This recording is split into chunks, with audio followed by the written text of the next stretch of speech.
Hey, profe. You're just hanging out. Have you done this course? Which one? We're We're on doing course. ECI 2 now? We're in the middle of course two. Oh, cool. Yeah, I did finish it before, but I didn't know there was a quiz. Yeah, we just do the quiz for 5 minutes at the beginning of each class. Oh, cool. Yeah, just so everyone can get all their homework and quizzes done. All right, here it is.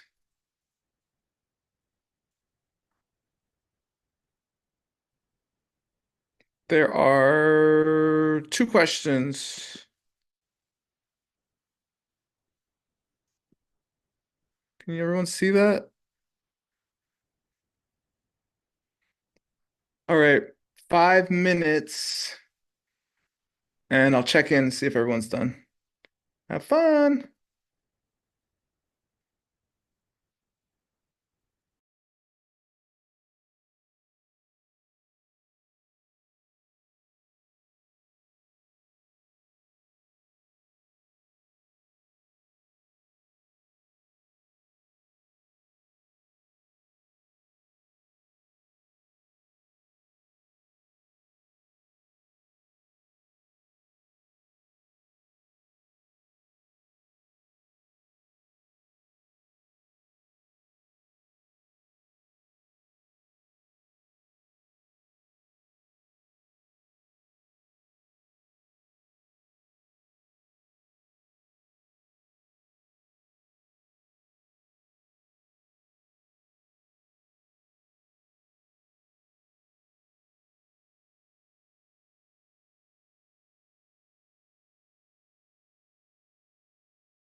All right. Everyone finished?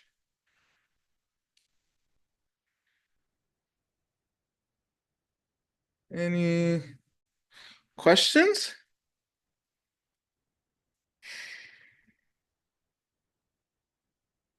Hmm? Okay. Quiz done. We will do class 5, course 2.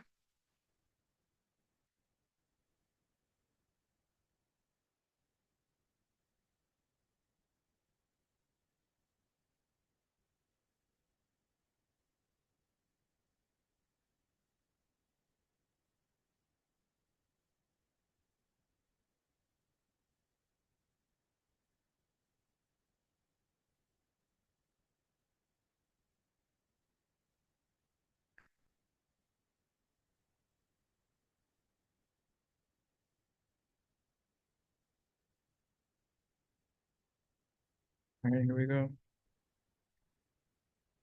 All right. Homework and Tibetan Review, ACI Course 2, Class 5. Question 1. Give the definition of nirvana. Who knows the official definition of nirvana, or just tell me what nirvana is as far as you know.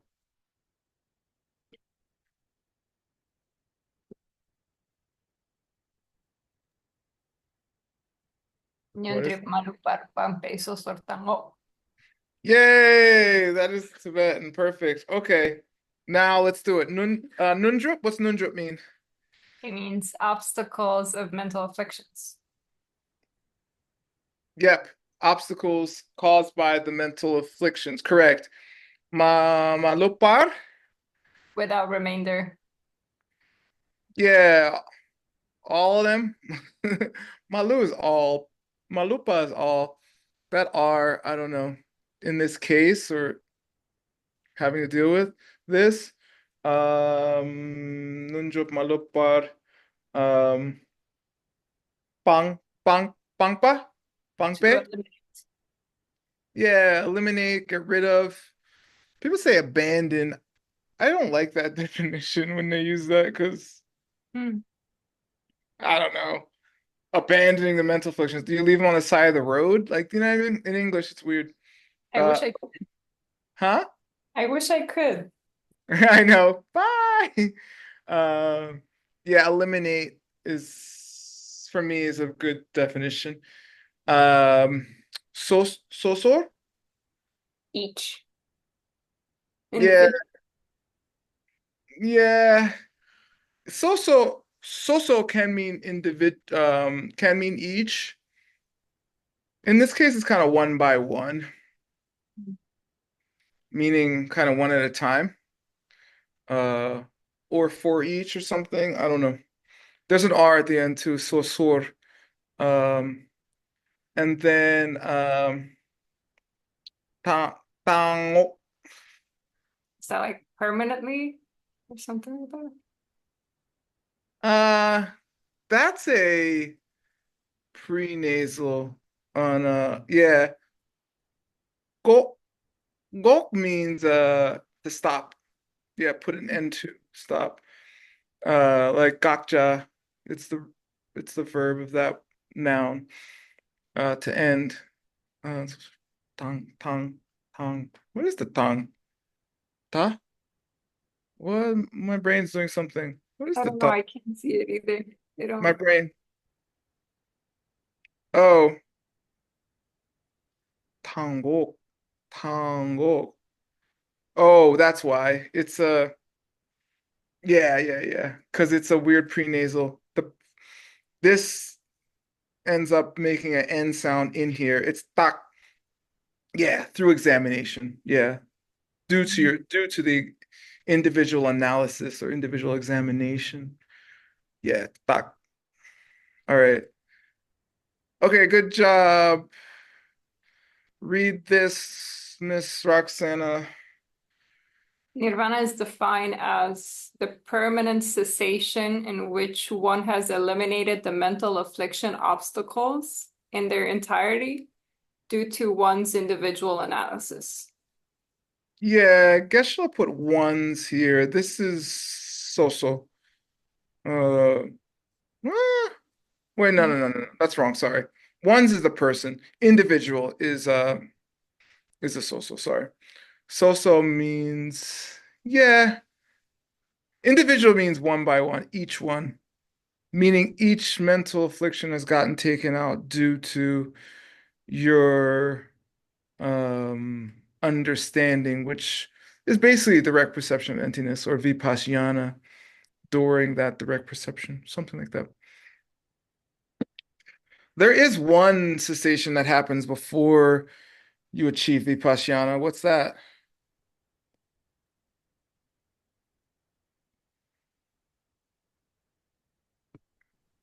Ignorance? I You stop wish.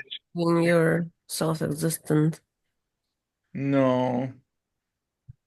I mean, you can have an intellectual understanding, but you can have a cessation for going to the lower realms if your intellectual understanding of emptiness is high enough. Yeah. But you're pretty close. You're pretty far on the second path if you start having that. I think. Um, okay, great. And Roxana said Nyun, Nyun. I don't know if it's Nyun. They don't really say Nyun. It should be Nyun. It's not though. It's Nyun. It's a it's an exception. The O gets pronounced. It's Nyun drip. It's not Nyun drip.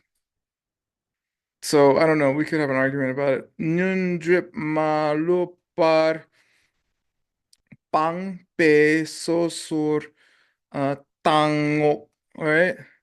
Nundrip, the mental affliction obstacles, or those obstacles caused by negative emotions. All right.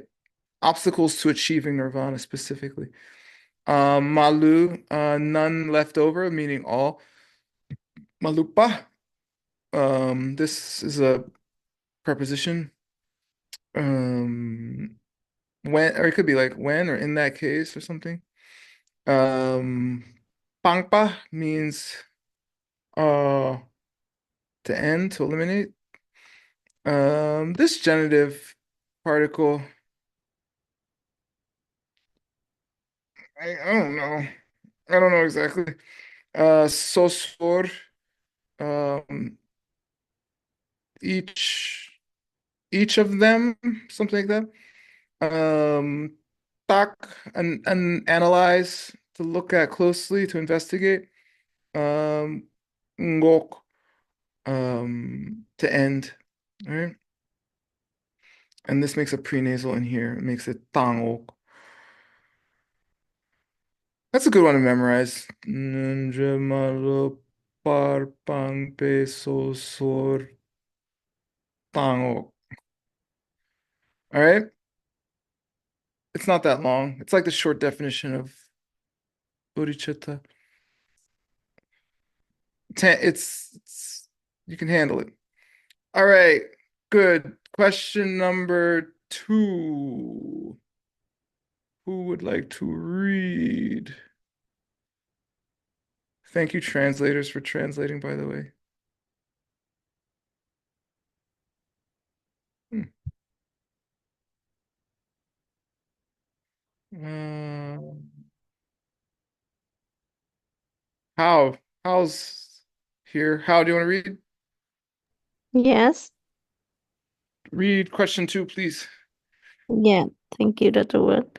What does individual analysis mean here?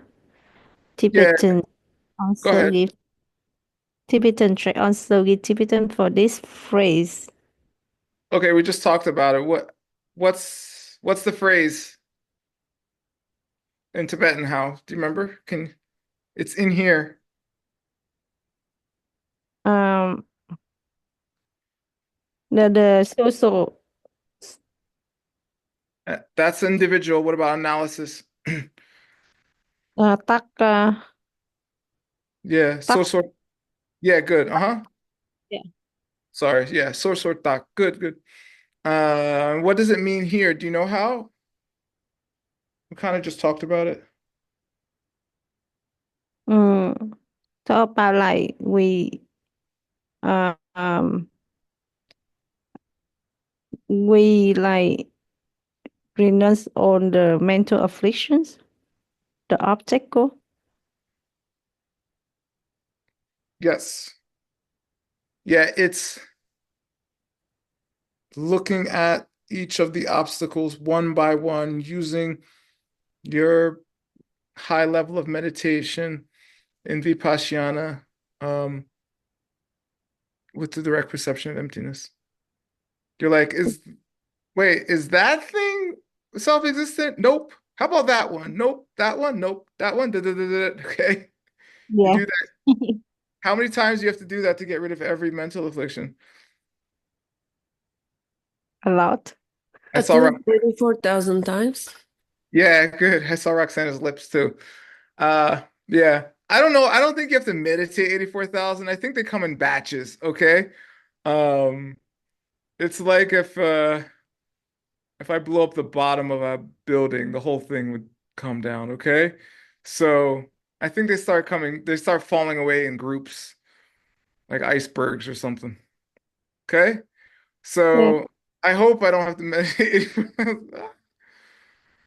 Okay, let's look at the answer. Read this. How? Yes. Individual analysis here refers to a person's realization of the various individual details of the four realized truths, misnamed by some people as the Four Noble Truths, after the direct perception of emptiness. Okay, perfect.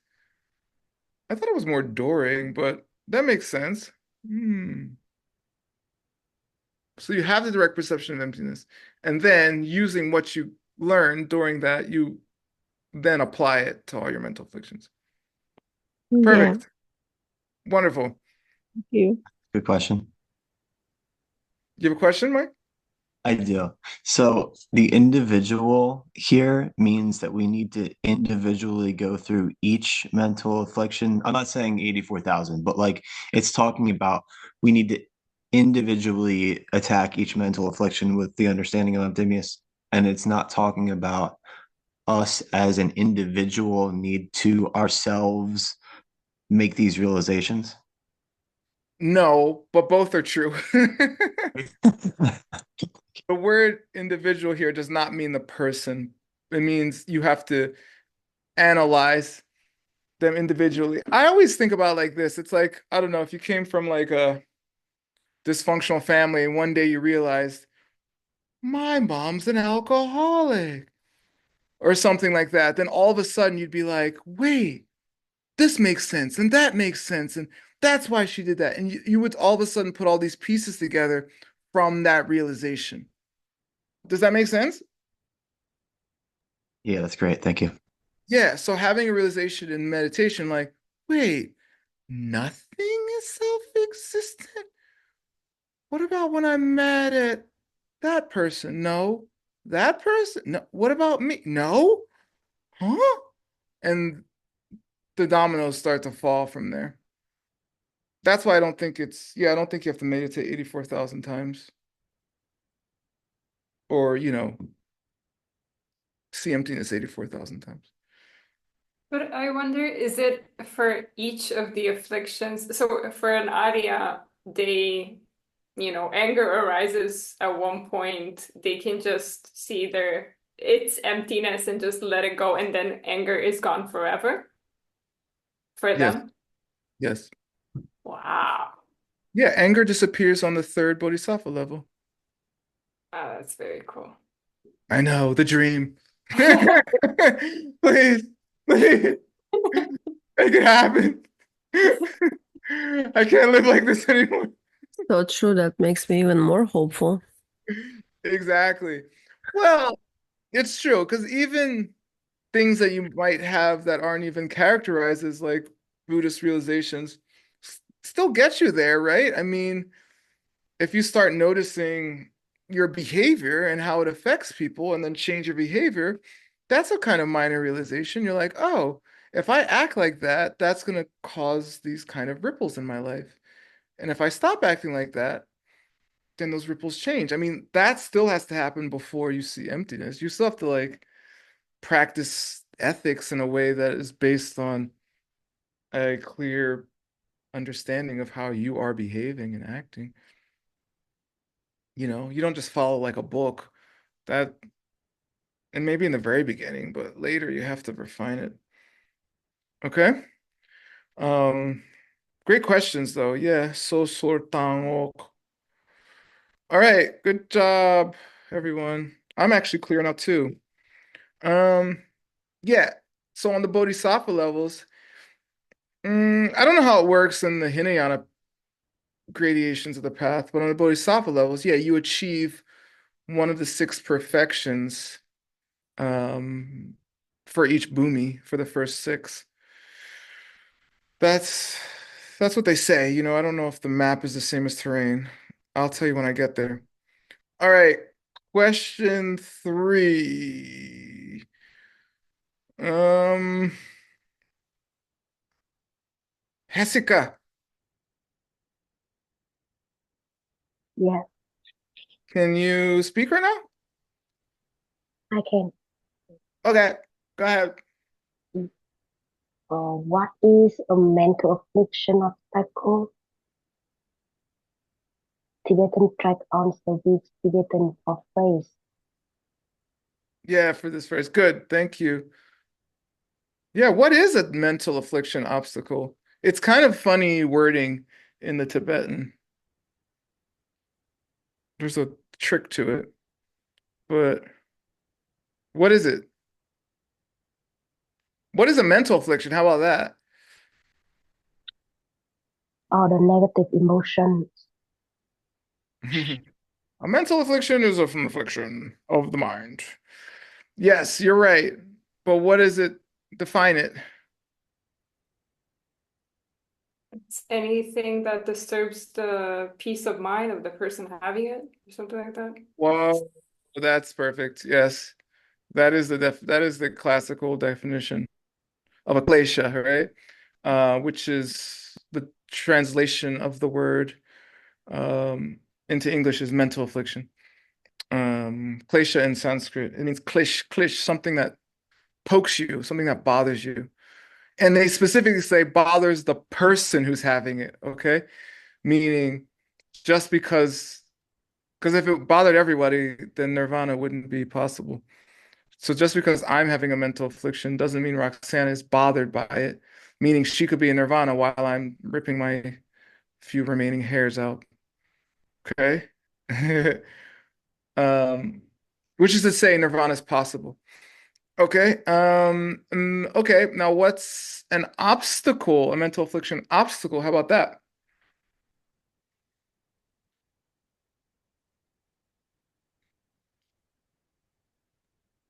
The obstacle uh, to clear away all the mental affliction.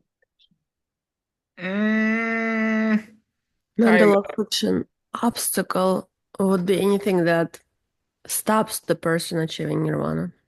Ooh, perfect. Yeah. So mental affliction obstacle is yes, it's something that stops you from achieving nirvana. Meaning, if you get rid of all of them, malupar, then you have achieved nirvana. It's in the definition. That's why I'm saying malupar with funny face. Okay. Yeah. But yeah, it's basically the obstacles to achieving nirvana. Okay, read this, Jessica. A mental affliction obstacle is defined as the type of obstacle of the trinity type that of the two of nirvana and true enlightenment. It acts primarily to obstruct one from reaching nirvana. Exactly. Um, mhm. This is a debate definition. It's very defining. And nunjip, what's that short for?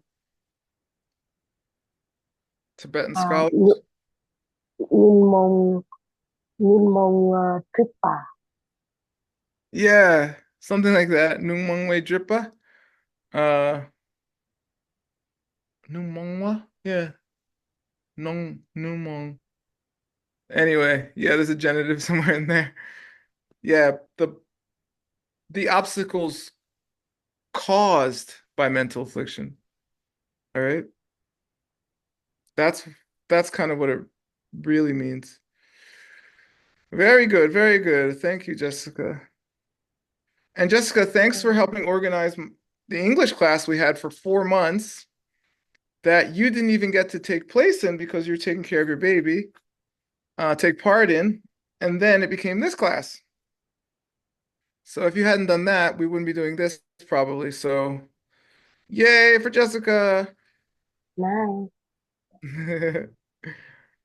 Okay, And I cool. saw the English of everyone is improved much better. Thank you, teacher. Except mine. It's getting worse.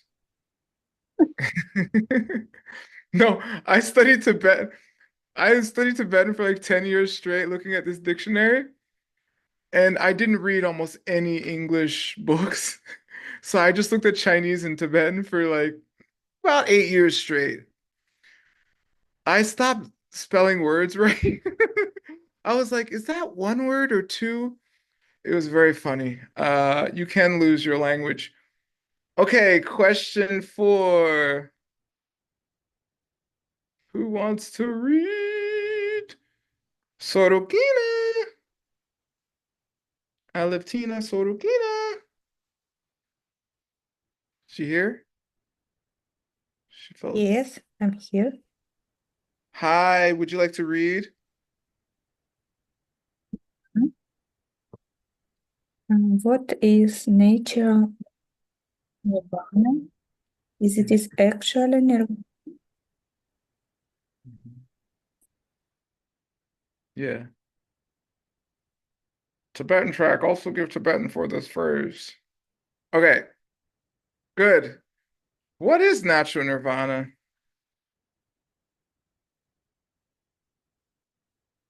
Don't think too hard about it. If it says a word like natural in it, that's a flag. Anybody?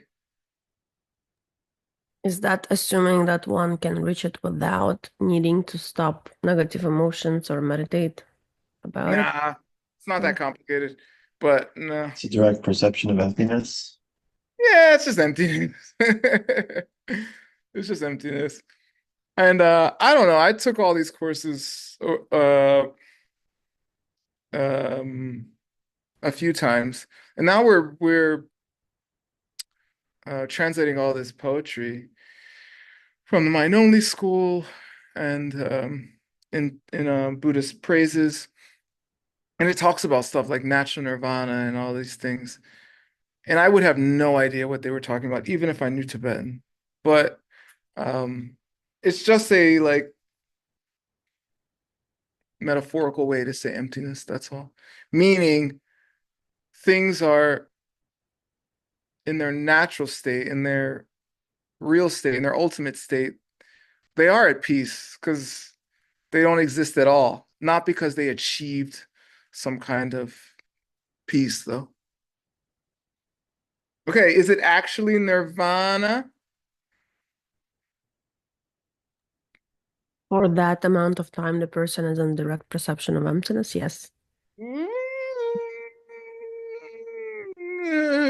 That's hairy.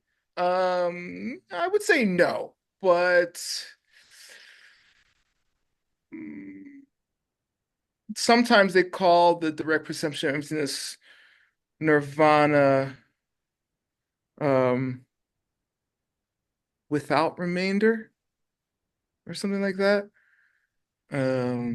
So maybe Maria, but I would say no in general. Here's the answer. Sorokinala.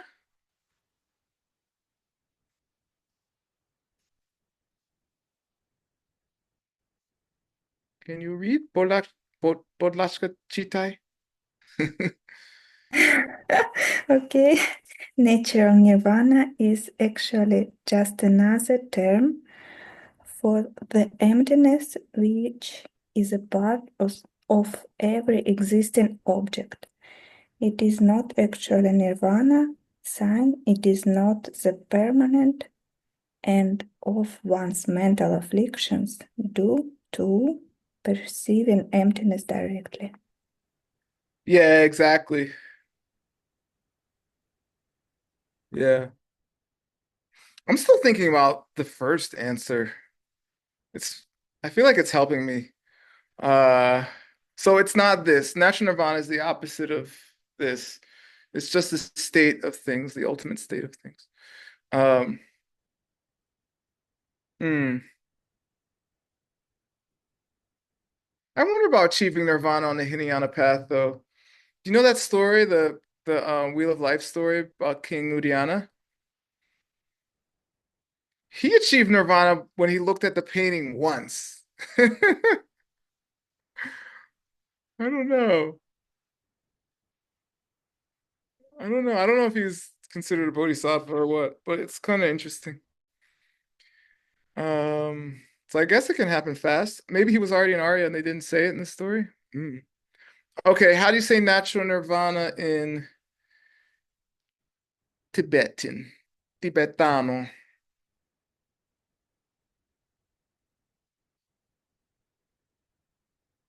Wait, how do you say Tibetan in Russian? Tibetsky?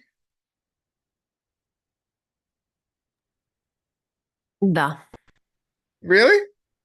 да, I'm just making up Russian words now. тибетский. Yeah, it sounds like an ending, Russian ending. Anybody? How do you say natural nirvana? If you don't know, that's okay. I will reveal it. Ranshin Nyan Nyan De. What's Nyangde short for, Miss? I read the. Nyan De, it means Nirvana. Yeah, what is it short for? Nyangde is the shortened form of what? I don't remember. Yeah, that's fair. Nyangenlendepa. Okay. Yeah, Nyangde, short form. Okay, there you go. She's right. Rangshin Nyangde. Yeah, Nyang is a contraction of nya and ang at the end of nyang or the beginning of ngen, excuse me. And that's a common form of contraction in Tibetan. It is not common in English or any other language I've studied. Okay. Yeah, that's natural nirvana. Rangshin means by nature or its nature or something. Sometimes it means self-nature, but usually just means nature. That's it. This homework was short, but I feel impacted by it. I feel like I have a deeper understanding of nirvana. And I've done this homework, I think twice, and I've listened to the class, I think 3 times at least. So I think 4 times. I think I heard Geshe do it once too, in person. Yeah, 4 times. Anyway, any questions?